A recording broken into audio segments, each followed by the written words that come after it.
Hello, I'm TheZOMBIEJ, and after some rants and a lament, it's time to take a break from that. But I'm not short of rants, so I'm not short of topics to rant about, so stay tuned tomorrow for a rant. This is going to be fun.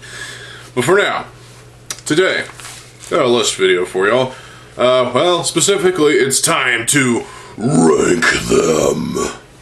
Where we're ranking the years of Bionicle from 10 to 1. So let's go, starting with an honorable mention. That's 2015 and 2016. What do I need to say? Really. The sets were fine. Okay, there was 3 sets that I didn't really give 2 shits about. They were bad. But the rest were solid for the most part. The Toa Uniters were fucking awesome. Better than the Masters, clearly. And Umarak the Destroyer. Oh my god, fucking awesome. There's some good sets. I mean, seriously, Bionicle and CCBS coming together is not a bad idea. I mean, come on. Don't be a bunch of wimps. So, oh, and obviously 2022 and 2023, because the little brick-built Tahoe thing is shit. I hate it. It sucks. Flush it down the toilet. Burn it. And the gift with purchase, way better. Obviously. You don't think so? Fuck you. Alright, starting with number 10, and that's 2010. Okay, this is only like a quarter of a year, but hey. We only got 6 sets in 2010, and that was the Bionicle Stars. Stay tuned for my series, The Stars Revolt, coming next month. So, in September. 2010, this was basically when the theme was basically at its death knell. But Greg Varsity was still working on the story, filling in, plot stuff. With the serials and whatnot, until he stopped doing it for some reason. And the story may never be completely finished. Oh well, shit happens. Get back to work on it, Greg. So there you go. That's why it's at number 10. Number 9 is, well, 2009. This was weird. Bionicle story-wise, well, obviously set-wise, sets were awesome. Some of them were hit or miss. But the story took us to a whole nother planet. Baramagna. Yes, and that was pretty interesting. And it seemed like this was going to be the next arc in Bionicle. Because there was supposed to be like a 20-year run. And this was like the start of a new era. Well, this was pretty much the last era, I guess. Because sales sagging a little bit, but still selling okay. So that's why they were able to bring it back in 2015. But 2009 was just weird. It's not everybody's favorite year for Bionicle. In fact, it's some people's least favorite. Other people seem to have it as their number 1 favorite because, well, it's different. It really is different. Matanui being stranded on this planet he's never been on before, had taking form of his own body, Glatorian style. He is having to adapt and to fight alongside the warriors known as the Glatorians. It's a different take on the whole Bionicle story. It's just interesting. It was different. I actually liked 2009, but it's not my favorite. Number 8 is 2004. 20 years ago, we got the start of the prequel duality of Bionicle, where the Toa Metru will rise and go after the Vaki and try to defeat Bakuda and the Dark Hunters. They turn into, well, we'll get to that. They go on the quest to defeat the Morbazak, and they bring all the Matoran, well, like half of them, I guess, to the island of Matanui. Story ends from there, temporarily. But 2004 was weird. It was like the start of something darker, but it felt like that the year after was the true start where things were starting to get a little more edgy, a little more dark, but we'll get there, trust me. But 2004, I don't see why some people kind of piss all over 2004. It was interesting. It was, story-wise, it was great. I love the Vaki animations. Templar did a nice job. Fantastic work. And overall, it's still a good year, in my opinion. So, there you go. Sets, out of bounds. There were some great sets out there for 2004. Number 7 is 2008. Some people kind of don't like 2008. It'll confuse the fuck out of them. With the Kodrex, or whatever the hell that sphere in the Cardanui swamp was. You go you got the Toa Nuva adaptive armor style, flying through the skies as the Fantoka and the Mystica in the swamp, and you know, fighting the Makuta species, which is not just one dude, it's actually a species. So, yeah, fuck you, Pterodax. So, yeah. This one had some story details that were a bit confusing. There was alternate universe stuff here and there, and it was very confusing, but hey, I liked the sets. Golly Mystica is my favorite Mystica set of all time, fuck you. Tahoe Mystica is not as bad. He's not as Iron Man as, well, Iron Man is, so shut up. But the vehicles were a nice thing. They brought in vehicles in 2008. They were going all out with this one. Big vehicles, and I still love the Rocco T3 with that version of Pohatu. Even though it was not that great, but the Rocco T3, nostalgic for me. 2008 overall seemed to be a pretty decent year for sets. There was a lot of good parts, a lot of great recolors. Takanuva was like the toy of the year, it seemed. And of course, Icarax or Icarax, that's how I pronounce it. Shut up. I don't know. There's just a lot of good things that came out in 2008, but equally, some confusing things. Number 6 is 2006. Why is this not number 1, you might ask? Well, it's the start of the super edgy dark shit. The true start of the super edgy dark shit. And yeah, this is when, you know, we got the Paraka and the Toa Inika, and you got some Titan sets that are pretty cool. I have Umbra complete, and kind of a weird character, you know. It almost felt like he was shoehorned in for some reason. Brutaka, Axon, you know, you got the introduction of the Skakti race or whatnot.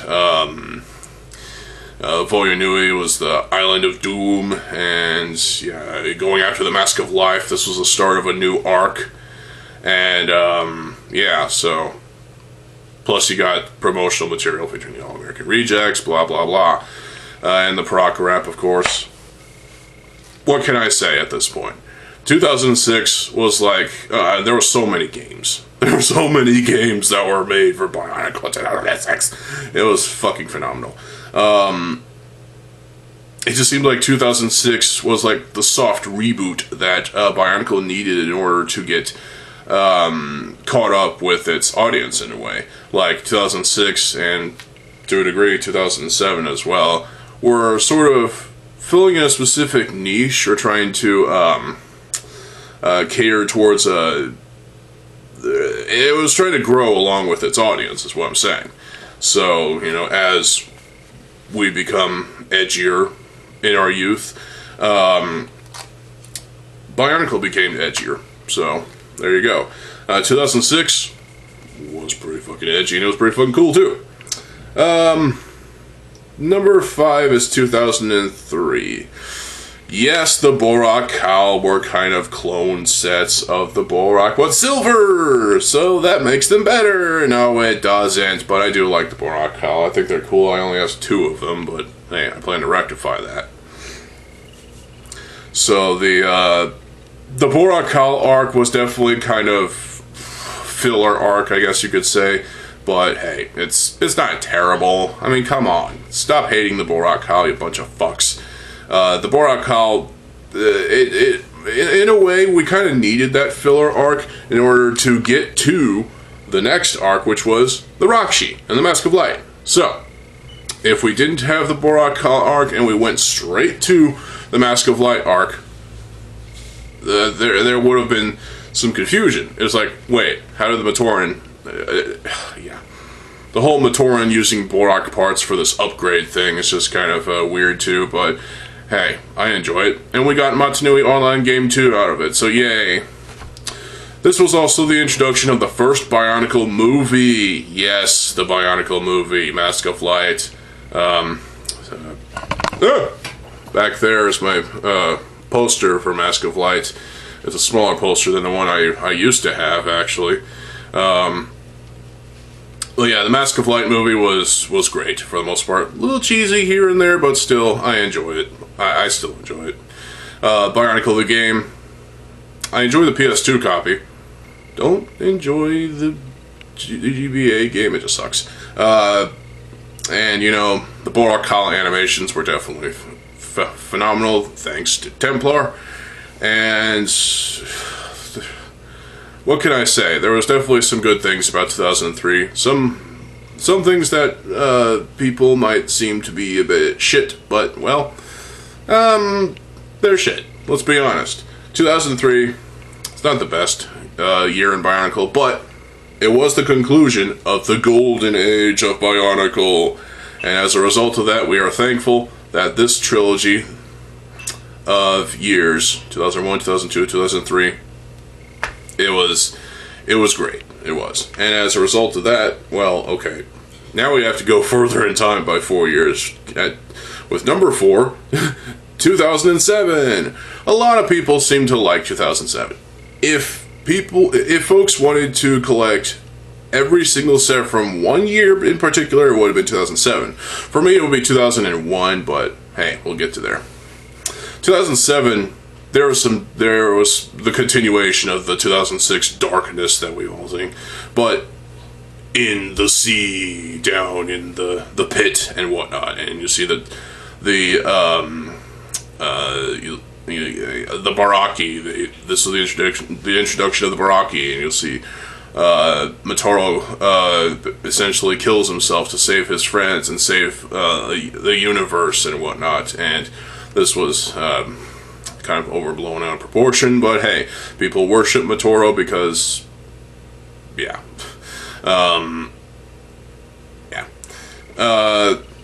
But 2007 definitely had some great sets, too. You got Max Loss and Spyax, you got Hydraxon. Hydraxon was definitely one of my favorite sets of that year. The Toomari, unfortunately, there was also the lime parts problem with the lime joints. Yeah, this was where Bionicle, toy-wise, was starting to fall apart a little bit. But hey, there was a lot of great sets in this year. This was a year with a lot of potential for sales, and well, it was proven because I've had all the sets. So there, I never got Nocturne, unfortunately, which pisses me off to this day. But yeah. So yeah, 2007, Sea of Darkness, definitely felt dark, and it just felt like everything was starting to get a little more darker, a little more serious, a lot more just edgy, and at this point, you expect Bionicle to be edgy. It's something that where, like I said, Bionicle was growing along with its audience, and so, there you go. Number 3 is 2002. What? Yeah, 2002. It's not the best Bionicle year. Hell no. 2002 was kind of like an interesting year. You got the awakening of the Borak Swarms and the Barak Queens. And I never got the Barak Queens. I have all 6 of the Borak. But I never got the Barak. I did get the Exotoa at one point. Need to get a new copy. Same thing with the Boxer vehicle. The Templar animations made a return again. The Barak animations, they were great. Story-wise, 2002 was on par. It was fantastic. And of course, throughout the entirety of Bionicle, you got books and games and comics and everything, serials. Yeah. So, but 2002, it was different. You got the Toa with their golden masks, and they were fighting in this new enemy that they've never seen before, never heard of, and I don't think they really cared to, unless it was hurting the villagers. And well, this proved to be true. So the Borak filled a specific purpose that the Toa obviously had to stop from happening. This was kind of rectified in 2006. God damn it! The story just got so convoluted. But hey, that's why we love it, you know.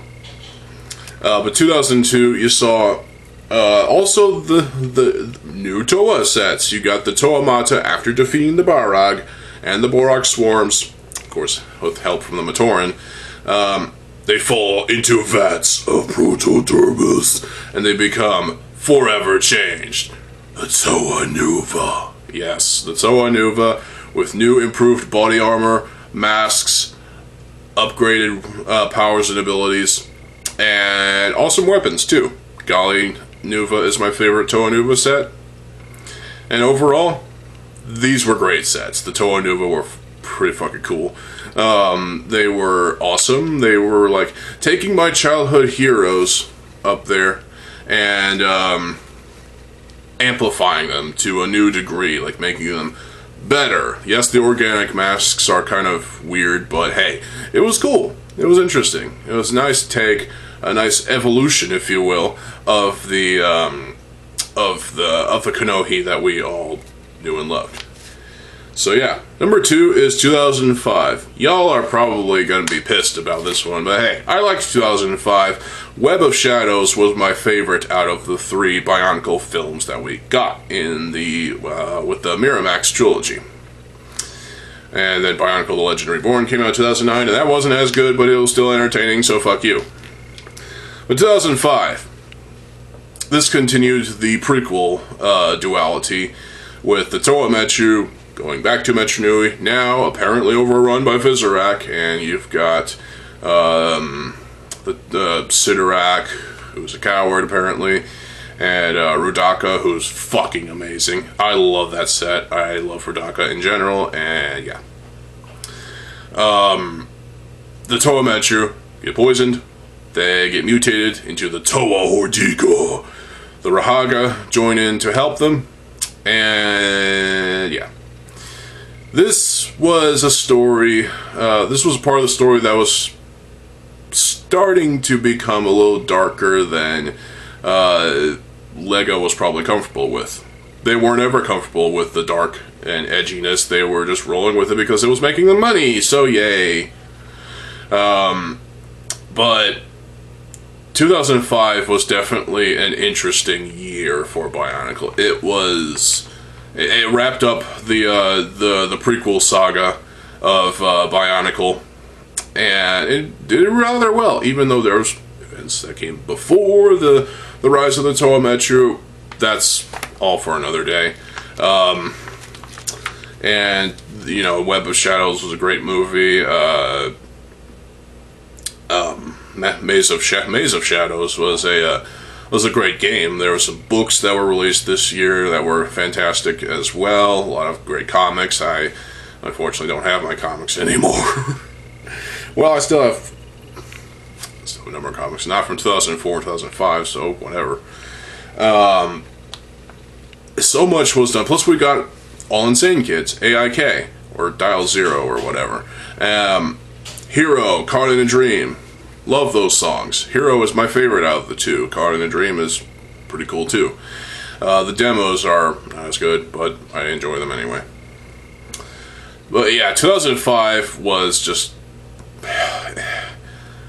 It's my second favorite year of Bionicle, and that might seem controversial.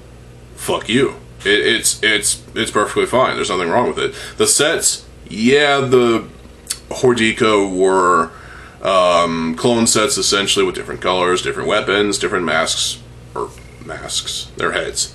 But I still like the Toa Hordika. I find them to be fine sets. They are great. The Rahaga were kind of interesting as well. You got the 2 special edition sets, and this was also the year that introduced playsets. Yeah, playsets. You got 4 of them. In 2006 as well. In 2007 is where, well, that was the last year of playsets. So hey, it was a trend. It was an experiment. At this point, you know, LEGO was just doing everything they can to make Bionicle as epic as it could be. And it's proven. Seriously. 2005, there's just so much good stuff about it. I can't complain much. Kitongu was interesting. Rudaka, the best female villain character of 2005, well, of Bionicle G1 in general, and my favorite villain of G2 or G1. So shut up. Yep. And the last thing I have to say about 2005, well, grow a pair. I mean, seriously, 2005, it's not bad. The sets are not bad. They're fine sets. The Titans were great. I still have Rudaka back there. In fact, I even upgraded her slightly, so I might have to review her at some point. The Rotuka spinner was an interesting thing. You got the Bizarak. You got Toa Norik, which I never got. There was a bootleg that existed at one point. And I did get Toa Iruni. Don't have him anymore. Fuck. But yeah, so... Oh, man. I just love 2005. It was great. But it does not hold a candle to our #1 spot. That's right, and this may seem to be a bit pedestrian, but hey. 2001. Oh yeah. Oh yeah. 2001 is where it all began. This is where the legend started. It started with the Toa Mata being summoned by Takua at the end of Quest for the Toa, or Tales of the Tohunga, if you will. And there was a game that was being made for 2001, but it was canned until, well, Beaver House got a hold of it, and they, Lightstone Studios was formed, and The Legend of Mato Nui rebuilt. Still, I still need to play it, and it looks pretty good from what I've seen. I enjoy going back and watching those streams. The Toa Mata, who you can see are up there somewhere, they're my childhood heroes. I will always love the Toa Mata, especially Gali. These were great sets. They really were. They were something different. They were not what you would have expected from LEGO at that time, but they were experimenting. They were trying something new. Some executives were a little worried, but it all paid off in the end. The Taraga. Interesting sets. The McDonald's McTorrens were great. Promotional material. You got Mata Nui online game, of course. That's my favorite Bionicle game of all time. Seriously, I still play it every now and then. It's been a while. But yeah, I might do a Let's Play on that, actually.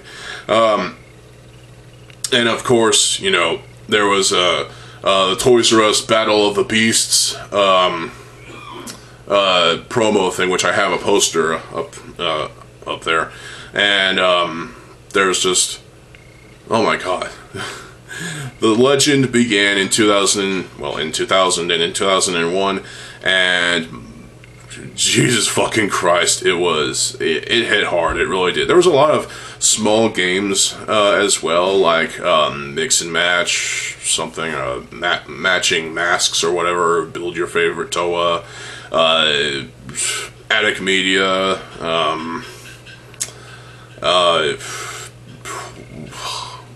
What can I say?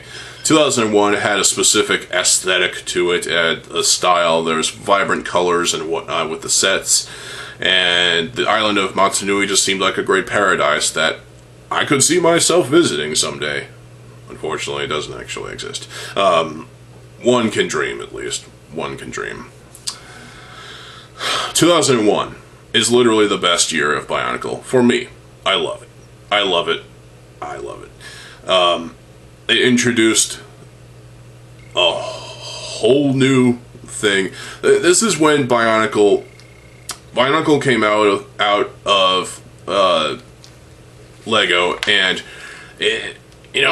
Bionicle at this point is it's not just a Lego theme. It is a culture in on itself.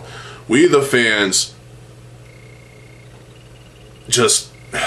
we worship Bionicle greatly, and it all started in 2001. And well, for over in Europe, it was in 2000. And we all loved this. This was something that was phenomenal. This was something that, at the time, it seemed like we needed. We needed Bionicle. And Lego did too, because Bionicle saved Lego from complete bankruptcy. Yeah, I know there was Lego Star Wars, but that was just a little tiny boost. It wasn't nothing. Most of that money went to Lucasfilm, and but Bionicle was the true savior for Bionicle, the true theme that brought Lego out of bankruptcy, out of the red. Lego gave us the gift of Bionicle, and as a result, we are grateful, forever grateful for Bionicle 2001. Bionicle 2001 with the Toamata. It's where it all began. It's where it all started, and I just get so nostalgic every time I look at footage of The Legend of Matanui, every time I play Minogue, every time I watch the animations. I just... Also the Power Pack CD, I should probably review that. There was also various other promo discs and whatnot. Also the Bionicle music came out, Paul Hardcastle's song. Bionicle Age was an unreleased track, which is still pretty fucking cool. Oh yeah, there's just... there was too much good stuff that I could... There's too many good things I could speak of Bionicle 2001. And Bionicle in general, to be honest, out of all of these years, even 2015, 2016, fuck you. But yeah, 2001 is my favorite Bionicle year of all time. It is the best. You may disagree, you're wrong. So, what is your list of the top 10 Bionicle years? If you include 2015 and 2016 to your list, well then that might as well be 12. 12 years, well, if you count 2010 as like a quarter of a year, I guess, and if you count 2022 and 2023, well, 2022 we might have some problems, but in 2023 we got the gift with purchase, and yeah, it was perfectly fine. Fuck you. But yeah. Bionicle is not just a theme, it's a culture. It's fantastic, it's phenomenal. Its story is like probably one of the most epic I've ever heard, even though it's very convoluted. There's alternate timelines, there's alternate things going on. Stories that were unfinished, and Greg, you need to get back on those serials and finish them. Seriously, do it. Do it! Anyway, so that is my list, ranking the Bionicle years, with some honorable mentions, obviously. This was a fun video to record. I am going to have some more list videos soon, so stay tuned for that. And stay tuned for episode 1 of my new series, The Stars Revolt. So yeah, stay tuned for more videos. I am TheZOMBIEJ. I'll see you folks there. Have a good fucking day, and peace.